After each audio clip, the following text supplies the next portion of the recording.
What's going on, everyone? It's Ben from YGO from Zero, back with another Retro Yu-Gi-Oh video, and in this video we're covering a breaker format deck that I've wanted to cover for a while on the channel, but it took me a while to actually build it, and that is XYZ. Now, if you're familiar with later stages of the game's history, then XYZ extra deck monsters may, be black bordered monsters to you, rank 4s, rank 5, all that stuff. In the DM era, though, they have a very different connotation, and they are fusion monsters, actually. And they're fusion monsters that can basically contact fuse. So this is like the first example of that sort of, mechanic. And basically what they do is they're made up of 3 pieces: X-Head Cannon, Z-Metal Tank, and Y Dragon Head. And if you have 2 of these out on the field, or all 3 out on the field, then you can banish them and special summon one of these fusion monsters from your extra deck. So, kind of a neat mechanic, and, they each have some decent effects and decent stats. So XY Dragon Cannon lets you discard a card and then destroy a face-up spell or trap card your opponent controls. XYZ Dragon Cannon lets you discard a card and then target one card your opponent controls and destroy it. And XZ Tank Cannon lets you destroy a face-down spell or trap your opponent controls by discarding a card. And YZ Tank Dragon lets you discard one card and then target one face-down monster your opponent controls and destroy that card. So all these have pretty decent effects, and their stats are all above 2,000. So that makes them pretty good if you can actually bring them out. Now, unlike the last fusion monster I showed off in this format, which was Dark Paladin, these cards don't really have built-in protection. Dark Paladin can negate spells, which protected it quite a bit. These cards don't have that, so they can be a bit fragile. And unfortunately, because they banish their fusion materials, they can make it so that, you go through resources pretty quickly here. But they're still pretty fun to play around with. So I put together this deck to try and show them off. So first off, let's talk about the XYZ pieces. The first being X-Head Cannon. Now this is at 3 copies here because, first of all, it's only searchable by Witch. So, this card's kind of the hardest to access of your pieces in the deck. But also it's 1800 attack, and 1800 attack is not a bad stat in this format. Gets over things like Wang Hu, which are commonly being played, and also can get in a fair amount of damage. So this card is pretty decent here. We also have 2 Z-Metal Tank and 2 Y Dragon Head. Now, I was debating just including one each of these because they're searchable off of Shining Angel. They're both searchable off of Sangan, and when it comes to Z-Metal Tank, that's actually searchable off of Witch and Sangan. But I decided to go for 2 each here because, they're banished to fusion summon the monsters here. So if we want to summon out multiple fusion monsters over the course of the game, it's good to have multiple options here. And also, they do have effects to equip to X-Head Cannon, which can come up in certain cases. Sometimes you don't want to bring out a fusion monster. Sometimes you just want to protect your X-Head Cannon and buff up its attack. Because, fun fact, by equipping Z-Metal Tank or Y Dragon Head to an X-Head Cannon, it actually gives it the same stats as the applicable fusion monster does. So that's kind of a neat sort of option that you can go into instead of the fusion monster if you want to sort of protect your X-Head Cannon more and you don't really care about the extra effect. For the other monsters in the deck, they're basically just a bunch of good stuff cards. We've got a Witch of Black Forest, a Sangan. We've actually got 3 Shining Angel here, and I was actually debating doing 3 Mystic Tomato instead. If you think about it, like Mystic Tomato can search out Sangan or Witch, which can then get you into Y Dragon Head or Z Metal Tank, respectively. But I like Shining Angel here because you have to get 2 monsters on field at least to bring out a fusion monster, and Shining Angel preserves your field presence while also bringing out potentially a Z Metal Tank or a Y Dragon Head. And it does let you choose in the moment it's destroyed, so, based on what your opponent's got, you could potentially go for one or the other if you've already got X-Head and can. But I like Shining Angel in this deck, and I think it's pretty decent here. For the other monsters, we've got a Break the Magic Warrior, of course. This is very good, 1900 attack, and also lets you pop a Spell Trap. Exiled Force, Fiber Jar, Injection Fairy Lily, Magical Scientist. We're not playing Scientist FTK, but Scientist is just a good enough toolbox card that we do include it here. Sinister Serpent, this is very good, especially since your fusion monsters require you to discard for their effects. So Sinister Serpent gets you that value back. We get a Tribe Infecting Virus, which again, Sinister Serpent helps us out as well.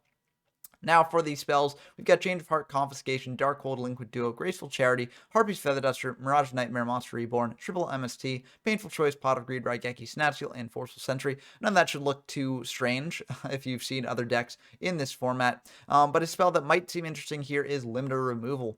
Now I was actually debating including more Limiter Removals because this deck can potentially use it to like OTK.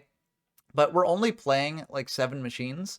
So I feel like one limit removal is probably enough. We're also using the machines to go into the fusions, which, I mean, there are cool combos where, like, use limit removal to buff up, like, a Z metal and an X head, get in for damage, and then banish them for a monster so that, sort of preserves them. You can also sort of, equip a Union 2 X head cannon to prevent it being destroyed by limit removal.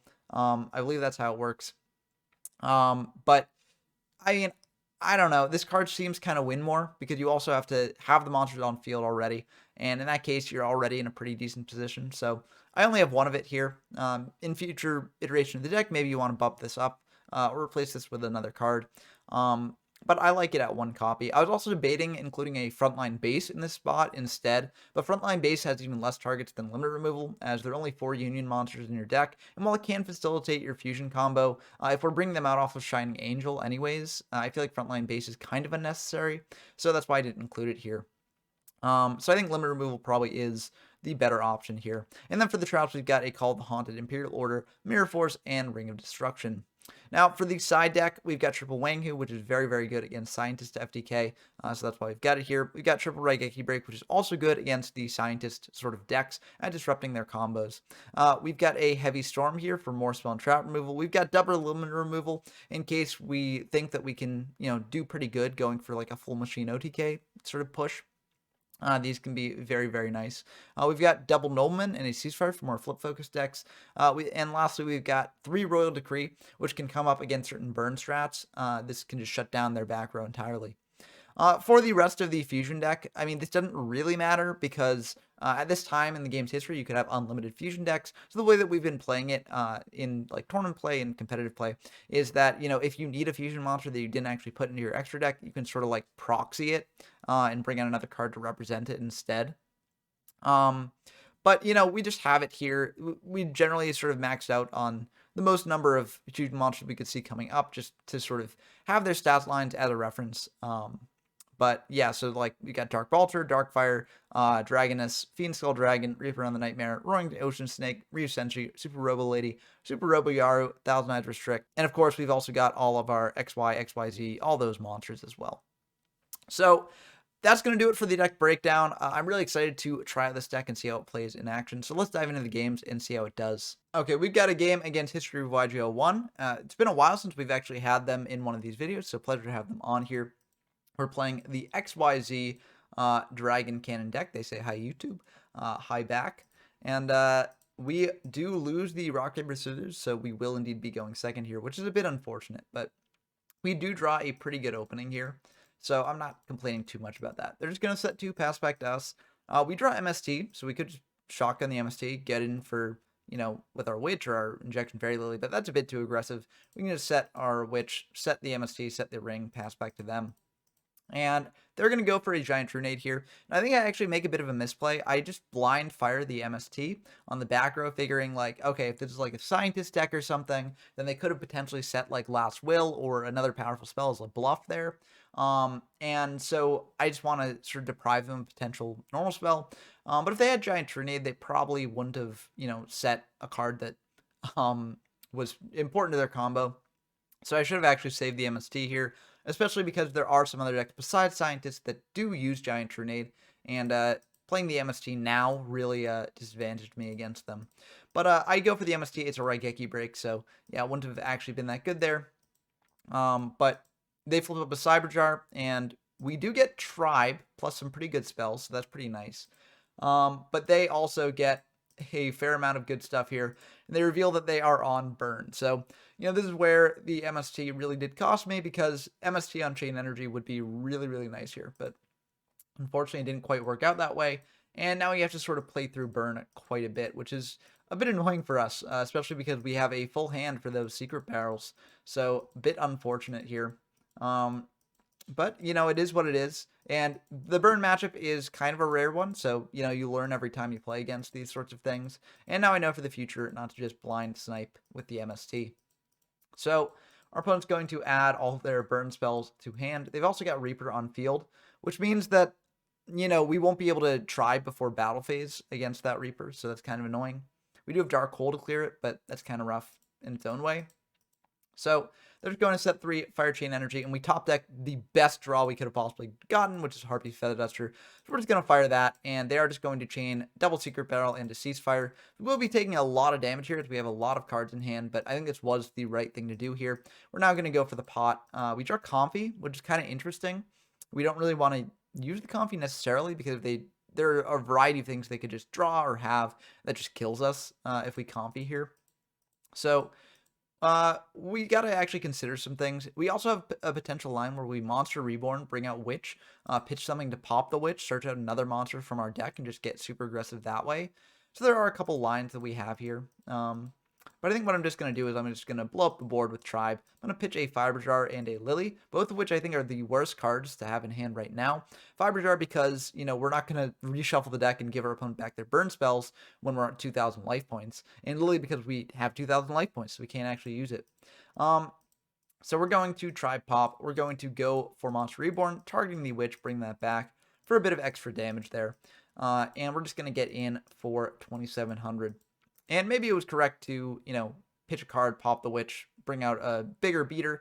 I think this is ultimately fine. We're just going to set a bunch and then fire Mirage here. So we will get 2 draws. And we don't draw any good ones here. I mean, Call isn't that bad, but, you know, overall, it's not really the best. But, you know, they fired Raigeki. We search out an XZ Cannon with that. They're going to set one, set another, pass back to us. And they are going to say not game, which means that they must be pretty close. Oh, I guess they aren't close. Yeah, but we've got Dark Hole, they've got Solemn, but we do have the Raigeki here. So this will just be the end of the game for us.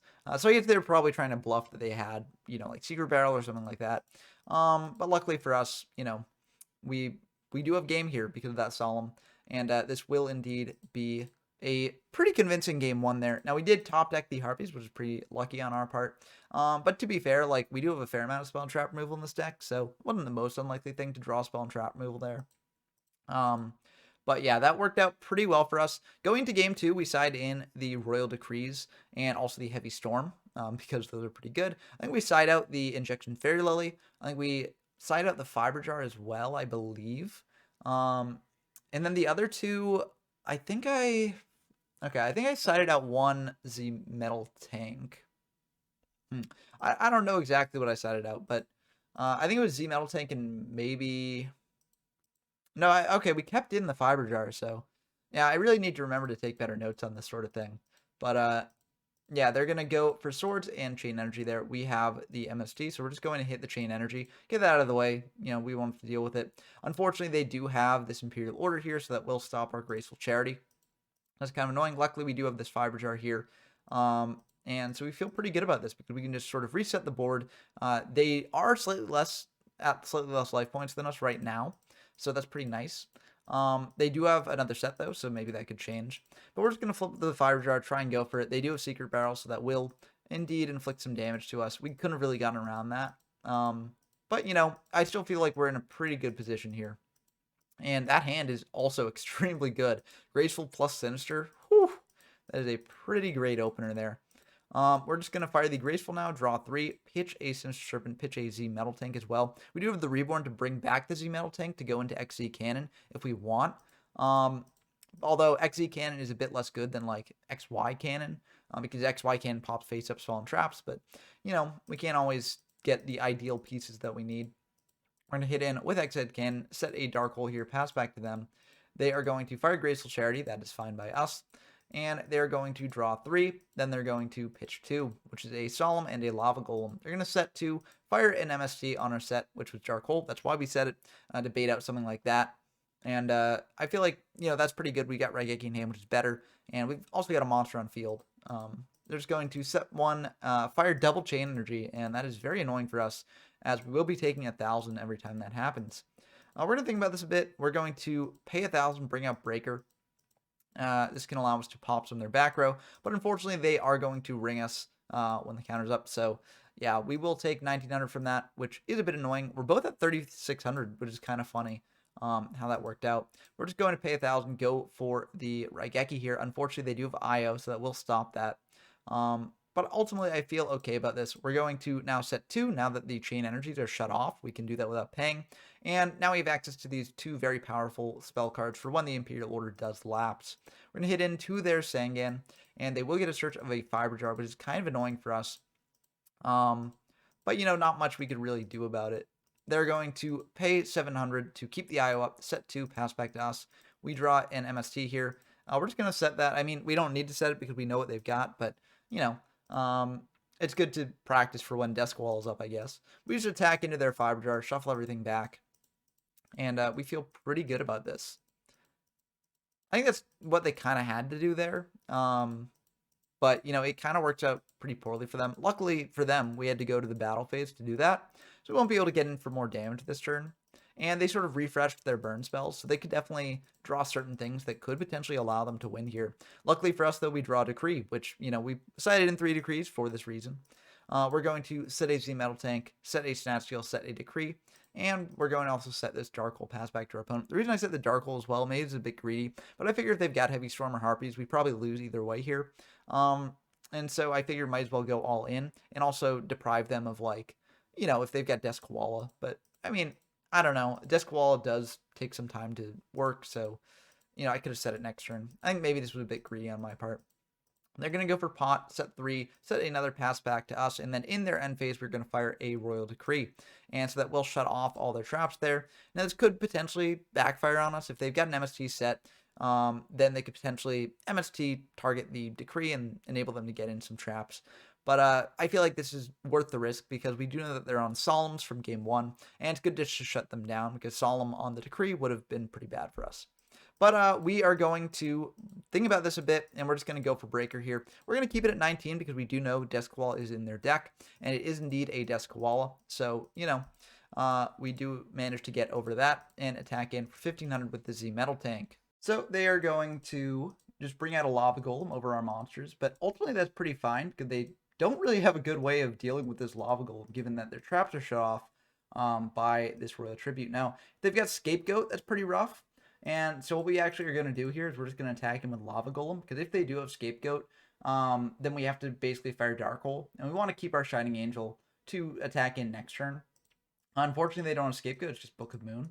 So, that will delay us by a turn here, which is a bit unfortunate, but, it is what it is. They're going to set 1, and we're just going to go for a Dark Hole here, clearing the board, bring out a Y Dragon Head, and attack in. And it looks like they just had all traps in the back row.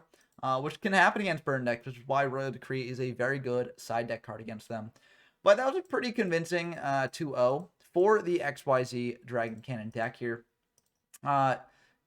We did get a top deck in game 1, but again, I think that there were multiple cards that could have done it there to get rid of the chain energy. And, they would have fired the traps at a certain point anyway. So I think it was ultimately pretty good. And so, this shows that the deck can win against certain jank strategies. Unfortunately, we didn't get to bring out the XYZ Dragon fusion monsters. So that's kind of unfortunate.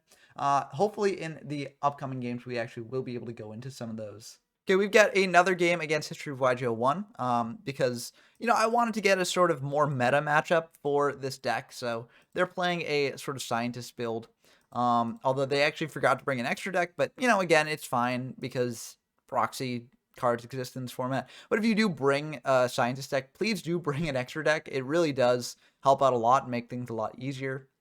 And I could definitely see people sort of being sticklers and being like, well, okay, you didn't bring a fusion deck, so you don't get access to proxy fusion monsters. But I personally would allow it because I'm sort of more lenient about these things. But I wouldn't also fault someone for doing that. So anyways, we're just going to set a Shining Angel, set a Mirror Force. I think this is a pretty decent opener. Unfortunately, they've got True Nates that will bounce back our Mirror Force. They're going to go for Graceful Charity here, discarding 2. And then they're going to set 1, fire card destruction, and pitch a fair amount. So they're going to pitch Gillosaurus, Sangan, and Jinzo there.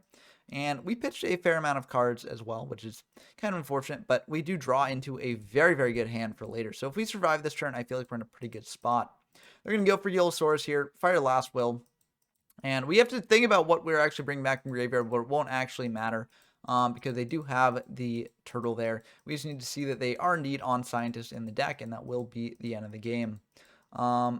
So, they go for the Last Will there and bring out the Scientist and So that is going to be the FTK there. So kind of unfortunate, but that is how it actually works out. And yeah, so they realized that they forgot the fusion deck here, but it's fine. You know, this is sort of a casual game in a tournament setting. Maybe it wouldn't fly. But in a casual setting like this, you know, I'm just gonna roll with it. But yeah, bring your fusion decks in this format. It's just good to do. But you know, we go and we side in like Wanghu, we side in Raigeki breaks, things like that. Things that can really give these scientist decks some trouble here. And we're gonna start with a painful choice, just sending the 3 hand rips, an IO, and a pot. Figuring that this is a pretty good selection to send. You know, if we get one of the hand rips, we can rip apart their hand, deprive them of the combo, or just ways to remove Wanghu. If we get IO, we can shut down their spells, which is very good, especially with Wanghu up on field. If we get pot, that's 2 extra cards. So I feel very good about this. They're gonna give us the pot. And we're going to fire that pot, draw 2. And those are also pretty decent ones. We're going to set, or summon out the Wanghu, set Mirror Force, set Call, pass back to them. If they've got like Harpies or True Nate or something like that, that's pretty rough. They're going to go for a Dark Hole here. And then they're just going to immediately fire pot. I think on the resolution of the Dark Hole, I would have liked to call the Haunted back the Wanghu. But since they fired pot, you know, I guess they'll get to do that. But we are just going to fire Call to bring back the Wanghu. Because we kind of have to, right? If they bring out like Scientists or like, you know, Cannibal Turtle, they've got ways around the Wanghu. Maybe I should have brought them this out like once they committed to field, because you know there is an argument for like when they fire Last Will, you bring out Wanghu, so that way they have to clear the Wanghu in the battle phase before going for the rest of their combo. But I don't actually think that would matter. But we do have Mirror Force here, so yeah. I mean, I don't know. It's a bit tricky to say. I think like I stand by this play. I think it's fine enough. But yeah, they're going to go for heavy, so it didn't matter either way here.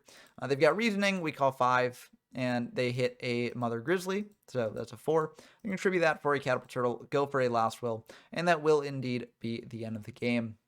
So kind of unfortunate. They also had a Scientist and a Painful in hand as well. So, you know, I do think 5 was the right call because they had Scientist here either way. So no matter what they hit, we were going to be losing the game here. But, you know, that's how Scientist decks work, and that's how Scientist decks play. Like, occasionally you can just open FTK and just win, you know, 2-0 that way. So, kind of unfortunate for us, but that does happen.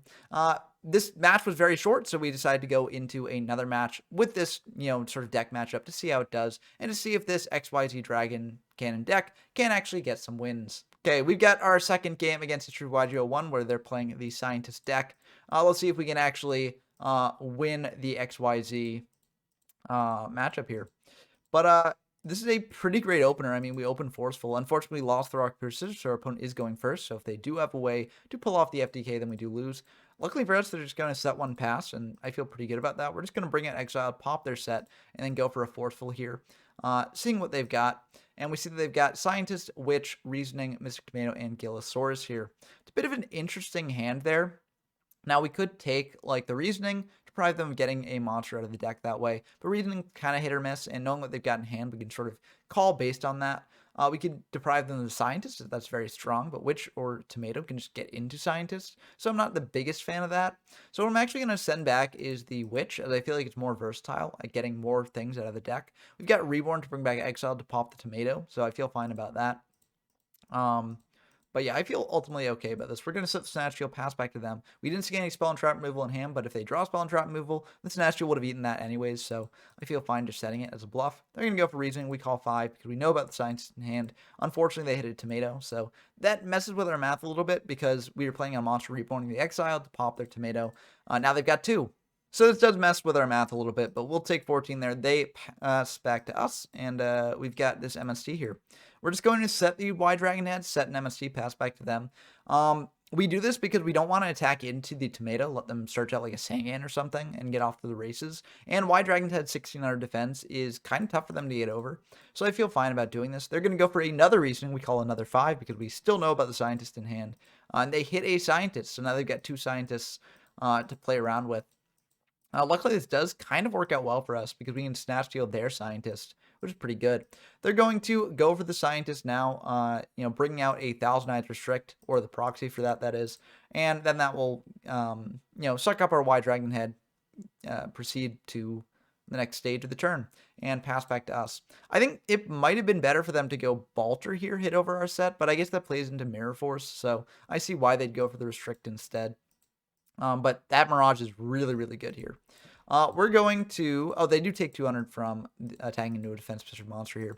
We're going to Snatch Shield their Scientist and then pay 1,000, bring out a Dark Bolter here, bring back the Wide Dragon Head with the Monster Reborn here, and we're just going to hit over their Tomato and then attack directly for 15. We are then going to set the Serpent in main 2 and fire this Mirage and pass back to them. Dark Bolter will go back to our extra deck. We did forget to do that there. But I feel pretty good about this board. You know, they could clear it, but we've got Mirage to draw 4 more cards, and we do have the MST to shut off the Mirage. So I feel very, very good about this hand. They do a Scientist, which it would be really bad if they Scientist, bring up Bolter, attack over the Serpent. But I think given we have a Scientist of our own, that's not really the best thing to do here. So I don't know. They've got a couple different options. They're going to go for Scientist. They're going to go for Gila as well. We're going to special summon back this Exiled Force because Gila does allow us to special summon a monster here. They're going to go for the Premat here, and they don't have Catapult Turtle in Grave, so this is perfectly fine. They're going to bring back the Mother Grizzly here. That is fine by us. We've got MST to deal with the Premat later. They're going to go to battle, attack into our Wide Dragon Head. We've got this MST for their Premature Burial, and that will destroy the Mother Grizzly. And they admit defeat here, which is very, very frustrating, as I don't think they're dead on board. And also, we do have the ways to make a fusion monster in hand, but unfortunately, we do not get to do that. So, yeah, I mean, this game, we would have potentially gone into a fusion monster, I think.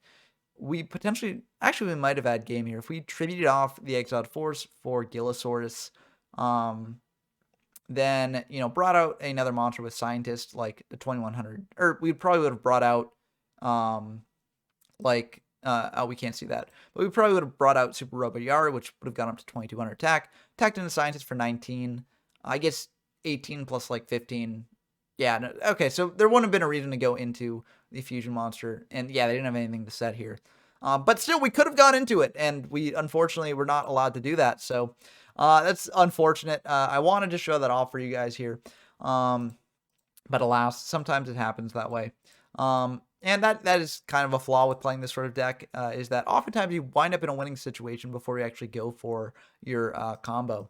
But we do know they're on Scientists, so we side into things like Wanghu's and, you know, Raigeki Breaks, etc. And this is a pretty good board, just bring out Wanghu, attack in. And it is a Mother Grizzly, so they will get to sort of deck thin a little bit here, bring out a Turtle, get that Engrave in case they've got like a Reborn or an MST or something. Or not an MST, a Premat.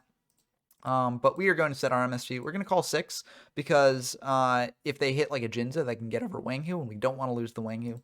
They do hit a Witch, and that will get popped by Wanghu there. So they will be able to get a search here, and they're going to search out a Gilasaurus. They're going to summon out, or no, they're not going to search out Gilasaurus. They're going to search out Mother Grizzly. That is fine by us. They're going to set the Grizzly, fire creature swap, to swap our Wanghu with their Grizzly. They're going to attack over the Grizzly, and they're not going to use the effect. So I'm kind of curious why they didn't bring out a Tomato, set that, and then go for Sangan. But, I mean, it's deck thinning out the Grizzlies, I guess. But we draw Dark Hole, so we have many ways to clear this Wanghu. We're just going to bring out Tribe, pitch the Serpent, popping the Wanghu there. And Tribe on board is still pretty good, so we're just going to hit in directly for 1600. We're going to pass back to them, and we just got to hope that they can't kill us here. They're going to go for Trunade, which is a bit unfortunate. And then they're going to fire a Premat here, bring back the Grizzly. Okay, that means that they likely don't have a way to kill us here, even if they bring out Catapult. So I'm feeling pretty decent about this. They're going to bring out a Roaring Ocean Snake here. So we're just going to, you know, give them our copy just to, you know, be clear. They're going to hit in with the Grizzly into the Tribe, bring out a Catapult Turtle. And I'm feeling pretty good about this because it means that they don't have a way to get another monster on board, or else they would have probably just brought out Turtle. And yeah. But they're going to hit over the Tribe with the Roaring Ocean Snake, attack in for 1300 here. But unfortunately, they have double Last Will, so they did not need to go into Grizzly. They could have just brought back the Turtle Engrave and attacked in with Roaring Ocean Snake. Like, they didn't need to do this, but okay. I guess that's the end of the game there. But yeah, so that will be all she wrote for that one. But, you know, that can happen in these sorts of Scientist decks. But yeah, we're going to go into game 3 and hope that, you know, we'll be able to actually pull this one out. We keep the side deck the same after our sort of siding into game 2. So we got the Wangyus, we got the Raigeki Breaks, etc. and we are going to hope to do a bit better here than we did in match 1. We did win game 1 of this, so we do have a chance. And it's not bad. Oh, well, now it's really not bad. We're going to go for a delinquent duo here. Providing as little information to them as possible before firing this thing. And they're going to pitch a Trinate and a Raigeki. So I'm very glad I did that, because if I'd brought out Wang Hu first and then fired duo, then they probably would have kept the Raigeki in hand. But as is, that's a little bit worrying, because it means that they likely have other forms of removal for our Wang Hu here. But, that's what they chose to do, so they're going to do it. They're going to set one pass back to us. I'm kind of surprised that they didn't have removal, given that they had the Raigeki here, but maybe they're saving it for, like, when we commit more monsters. Unfortunately, we have a bunch of monsters in hand, so we kind of just have to commit to board.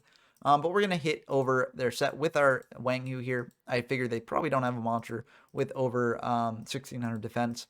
And they're going to search out a witch with that tomato, search out another tomato. We're going to attack in for 1,800 here with the X-Head cannon and pass back to them. They're going to set another pass back to us. And I feel really good about this. We're just going to fire Painful here. Send a lot of good ones. Send triple MST just to deal with their back row, a Forceful, and a Comfy here. So now they got to choose between losing their back row or losing a card from hand. They're going to choose losing their back row, which means their card probably doesn't do anything, but we just got to fire the MST here either way. And unfortunately, it was just an MST. We're still in a very good position. We're going to bring out this Z Metal Tank, attack in. Unfortunately for Reborn, we could have potentially set a monster, but yeah, we don't really have anything to do with that. If we had set, if we had sent the Y Dragon Head to Grave, and then Reborn back Y Dragon Head, summoned out Z Metal Tank, fused it into the YZ Metal Dragon? Tank Dragon? I forget the exact name of it. Then we would have been able to pop their set with that effect, which, would have been pretty decent. But given I still have the read that they might have like a Dark Hole or something in hand, I choose to elect to do this play instead. Because I feel like, this way I can actually set up an X-Head cannon with a protection in the form of Y or Z Metal Tank. So I feel like that's probably a little bit better. And so that's what I'm going to do. I'm just going to equip the Z Metal Tank to the X-Head cannon here, buff its stats up to 2,400, 2,100, and pass back to them. And then next turn we can go for the fusion. They're just going to set one pass back to us, and we draw Io, which is really good for follow-up. We're just going to bring back the Z Metal Tank as a monster, and now we finally will get to fuse into an XZ Tank cannon. Unfortunately, they don't have any face-down spell and trap cards, but it's still pretty good, I think. And yeah, I think we will be able to win the game from here. We bring out a Tribe Infecting Virus, hit into their set. It's just a Scientist. And yeah, that will be the end of the game. So we did get to show off the Fusion Monster here, which is very exciting to see. Unfortunately, I think a major flaw with this deck is that if you're actually bringing out a Fusion Monster, you're probably in a pretty good position already, right? They're kind of like win more cards.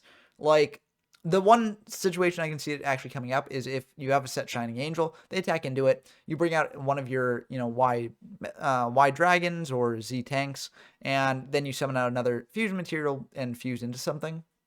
So it can sort of act as a comeback mechanic in that sort of case. But I feel like if you compare this to like other decks that play recruiters, you're probably gonna get more value off like a tomato searching out like a Sangan Witch or Scientist even, than you would off of like Shining Angel searching out one of your fusion pieces. So I'm not the biggest fan of this deck. I think it's really cool. I think the mechanic's awesome. And if someone ever brings out like XYZ, Metal Dragon, then they deserve to win a tournament. That's just such a big accomplishment. But I do feel like this deck does have some major flaws, and so I'm not like the biggest fan. Now, that being said, this is just my build of the deck. I'm sure that there are other builds out there, and in those other builds, they can potentially do better. And, while I'm not the biggest fan of this deck, I do think that it's not terrible. Like, it's definitely at least Rogue and maybe even Tier 2. But it just sort of, I don't know, it just feels more win more to me, and I'm generally not the biggest fan of win more decks. But let me know in the comments below what you think of this sort of deck. Any tips that you'd have for changing the deck up a bit, because I know that my sort of build of the deck is not perfect. But also, if you enjoy this sort of video, then definitely subscribe. I release videos like this pretty frequently. So if you like this, then definitely subscribe. And we're almost done with our breaker coverage. There are only a couple more decks that I actually feel the need to cover. And then we'll be diving into the next format. Well, actually, we'll be diving into Unlimited Magician Force, and then we'll be doing a couple things. But we're going to be diving into Vampire format, I believe, is the next one relatively soon. So look forward to that as well. And if you want to play this format or any of the other formats that I've covered on the channel for yourself, then definitely check out the Discord server. Link is in the description down below. But that's going to do it for this one. I hope that you enjoyed as always. And until next time, I've been Ben from YGO from Zero, and I'm signing off.